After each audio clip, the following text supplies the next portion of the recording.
wabarakatuh, sahabat semua. Ketemu lagi dengan saya Hendra. Seperti biasanya, saya mengajak anak-anak muda generasi Z untuk bisa hadir di frame ini untuk berbagi cerita tentang aktivitas riset, pengalaman, lingkungan, dan kebudayaan untuk bisa memberikan inspirasi kepada kita tentang apa yang mereka lakukan. Dan tamu saya pada kali ini adalah Yudis Fawaz, seorang anak muda umur 20 tahun yang memiliki semangat yang luar biasa untuk dunia keuangan syariah. Dan saya dengar baru-baru ini beliau baru saja memulai risetnya terkait dengan akselerasi untuk peningkatan zakat pada distribusinya dan juga berdampak nilai ekonomi yang dikaitkan dengan SDGs, tentu saja untuk pengurangan kemiskinan yang ada di Aceh. Tapi kita akan ngobrol santai, tidak terlalu serius tentang apa saja yang dilakukan oleh Yudis. Kita berkenalan dengan Yudis Fawaz. Assalamualaikum Yudis. Waalaikumsalam, Pak. Apa kabar Yudis? Alhamdulillah sehat, Pak. Baik ya. Yudis, kita sudah dengar-dengar ya, sudah ngobrol juga sama Yudis sebelum kita in frame, bahwa Yudis sedang melakukan riset tentang distribusi zakat yang ada kaitannya dengan SDGs gitu. Ini tema yang cukup menarik. Apa yang sedang Yudis pikirkan sehingga tema serius ini menjadi sasaran Yudis dan menjadikannya sebagai pilot juga untuk menyelesaikan tugas akhir di universitas? Karena saya sebelumnya tertarik dengan judul mengenai zakat, dan apalagi pada saat ini Aceh ini kan sedang dirumorkan dengan tingkat kemiskinan yang sangat tinggi, Pak. Jadi bagaimana zakat itu bisa saya teliti dengan peningkatan untuk tingkat kemiskinan atau penurunannya, penurunan pada kemiskinannya.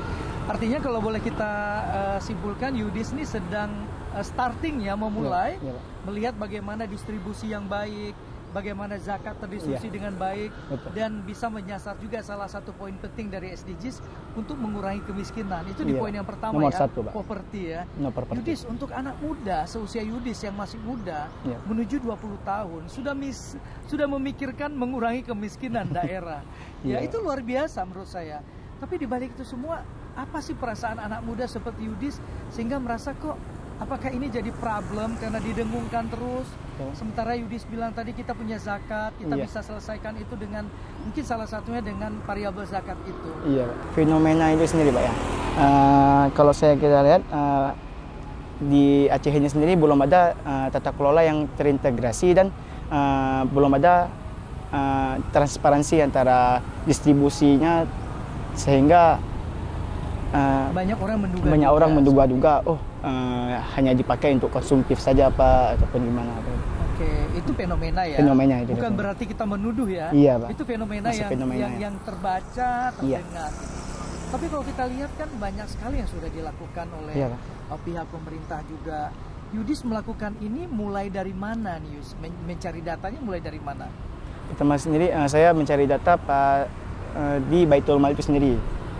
Baitul Mal Banda Aceh, dan belum ada data yang terbaru mengenai distribusinya ataupun sasarannya kemana saja, Pak. Jadi belum ada transparansi ataupun gitu ya. Jadi saya tertarik ingin mencari tata kelola dan distribusi kinerja pada Baitul Mal kota itu sendiri, Pak. Yudis, tadi Yudis sempat cerita kalau seandainya ketertarikan Yudis untuk meneliti distribusi zakat ini ada kaitannya juga lebih kepada keberpihakan Yudis juga untuk apa yang terjadi di Aceh ya, terutama di kemiskinan yang mungkin kalau kita baca di surat kabar belum turun-turun angkanya gitu. Betul, Pak. Tapi jangan terlalu dipikirkan, yang penting kita sedang mengupayakan apa gitu ya, kata Yudis ya. Apa yang bisa kita petik dari riset itu, Yudis? Ya, Pak, saya sebenarnya saya memang betul-betul tertarik concern di situ ya. Lebih tertarik apalagi tentang zakat ini sendiri, Pak kan. Jadi dan saya juga seorang mahasiswa ekonomi syariah, ingin mengeksplor sih bagaimana pengelolaan zakat yang terintegrasi itu dapat mengoptimalkan tingkat kemiskinan itu sendiri, Pak.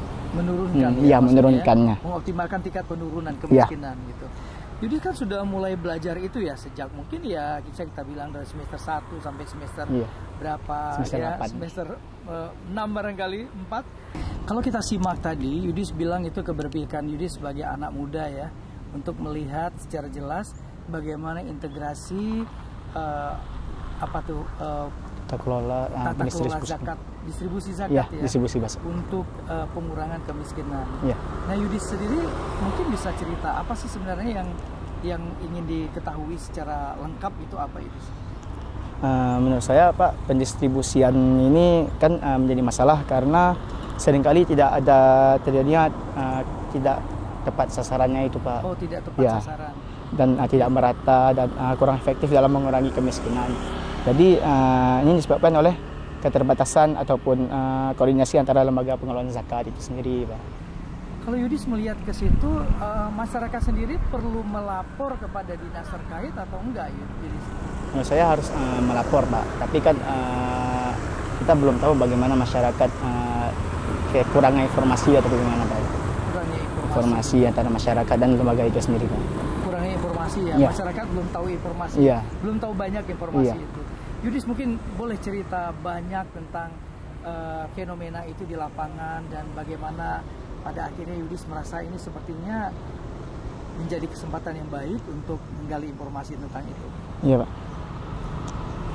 Makanya saya tertarik dengan judul ini karena melihat itu apa pentingnya kolaborasi antara lembaga zakat dan pemerintah itu dan mahasiswa ini sendiri dalam menciptakan model tata kelola zakat yang terintegrasi yang dapat berkontribusi pada pengentasan kemiskinan itu sendiri di Banda Aceh ini sendiri. Yudis melihat konteks ya. itu ya. Dan yang lain mungkin? Semoga kerjasama ini bisa saling terikat untuk mendukung pencapaian SDGs ini sendiri. SDGs. Nah, kalau SDGs sendiri gimana nih, Yudis? Jadi saya memilih SDGs ini sendiri karena goalsnya itu kan ada 17 Pak. Dan saya akan lebih utamakan ke nomor 1 karena di nomor 1 ini ada faktor pengurangan kemiskinannya ya? itu sendiri Pak. Dan mungkin Yudis juga bisa melihat juga ingin melihat kalau selama ini tuh yang terlihat itu adalah hanya isu-isu tentang kemiskinan saja tidak Pak. semua orang berpartisipasi bagaimana melakukan pengentasan kemiskinan. Ya, pengentasan kemiskinan itu. Dan Yudis mengambil langkah melalui riset itu ya. Iya Pak. Untuk bisa melihat dengan jelas ya. Mungkin satu saja sebelum kita tutup, apa yang Yudis pengen sampaikan dan paling menarik dalam rencana riset ini? Semoga pihak lembaga ataupun mahasiswa dan sebagainya lebih intens lagi ya? Ya Pak, lebih instan lagi terhadap isu pengentasan kemiskinan ini sendiri Pak. Ini sebagai refleksi juga bahwa ya. anak muda harus ikut bisa memikirkan apa yang terjadi di lingkungan. Betul Pak. Gitu ya. Baik Yudis, terima kasih walaupun belum banyak sekali informasi yang kita dapat, tapi ini baru akan dimulai. Iya Pak, insya Allah. Nah, nanti kita akan cerita lagi ketika Yudis sudah menyelesaikan riset ini. Baik, ya. Pak. Baik, terima kasih Yudis sudah mau berbagi tentang isu-isu penting, terutama dalam integrasi pengurangan kemiskinan melalui zakat dan yang dikaitkan dengan SDGs. Iya Pak. Baik. Terima kasih Yudis, semoga risetnya sukses dan kita akan ketemu lagi beberapa bulan lagi ya. Baik, untuk Pak. bisa diskusi tentang hasil riset ini. Baik. Sahabat semua, Yudis tadi masih malu-malu menceritakan tentang risetnya, tetapi saya yakin dari niat baik yang dilakukan oleh Yudis adalah salah satu upaya dari hal yang dilakukan oleh anak muda sebagai keberpihakan mereka pada pengurangan kemiskinan yang ada di Aceh dan juga di sekitar kita. Jadi salah satunya adalah ikut terjun langsung melihat apa saja fenomena yang menjadi kendala besar dan insya Allah akan mencari jalan keluar melalui riset yang sekaligus dijadikan sebagai tugas akhir untuk menjadi sarjana di Fakultas Ekonomi Bisnis di Prodi Ekonomi Syariah di UIN Araniri. Dan saya Hendra, terima kasih sudah menonton konten yang menarik ini dan sampai ketemu lagi di konten berikutnya dan terima kasih banyak Yudis. Semoga risetnya sukses dan jangan sungkan untuk berbagi bersama kita tentang apa saja yang ditemukan di lapangan terkait dengan pengurangan angka kemiskinan di Aceh. Sampai ketemu lagi di konten berikutnya. Saya Hendra pamit undur. Assalamualaikum warahmatullahi wabarakatuh.